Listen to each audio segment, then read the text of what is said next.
ঢাকাই সিনেমার আলোচিত অভিনেত্রী মিষ্টি জান্নাত সামাজিক যোগাযোগ মাধ্যমে এক পোস্ট দিয়ে বেশ কিছু পেজ, তথাকথিত সাংবাদিক, কন্টেন্ট ক্রিয়েটর এবং ফেসবুক ও টিকটক ব্যবহারকারীর বিরুদ্ধে গুরুতর অভিযোগ এনেছেন। মানহানিকর মন্তব্যের জন্য তিনি 127 জনের বিরুদ্ধে আইনি পদক্ষেপ নেওয়ার হুঁশিয়ারি দিয়েছেন। সামাজিক যোগাযোগ মাধ্যমে এক পোস্ট দিয়ে মিষ্টি জান্নাত লেখেন, কিছু পেজ এবং সো কল্ড জার্নালিস্ট নামক ভিউ ব্যবসায়ীদের নাম এবং কিছু কন্টেন্ট ক্রিয়েটরের নাম 127 জন আমার পেজে বাজে কমেন্টকারী। তিনি আরও উল্লেখ করেন, এদের স্ক্রিনশট লিঙ্ক সব এন্ট্রি করা হয়েছে। সাথে কিছু সো কল্ড ফেসবুকার, টিকটকার এদের নাম নিয়ে আমার লয়ার এবং আমার ফ্যান ফলোয়ার পরিবার কাজ করছেন। মিষ্টি জান্নাত জানান, তার এই মানহানির পেছনে একটি সংঘবদ্ধ চক্র কাজ করছে।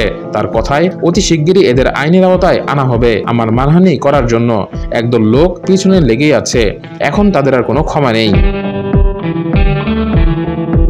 এই ঘটনায় ঢালিউড পাড়ায় মিশ্র প্রতিক্রিয়া দেখা গেছে। অনেকে মিষ্টি জান্নাতের এমন সাহসী পদক্ষেপকে স্বাগত জানিয়েছেন, আবার কেউ কেউ বিষয়টি নিয়ে কৌতূহল প্রকাশ করেছেন।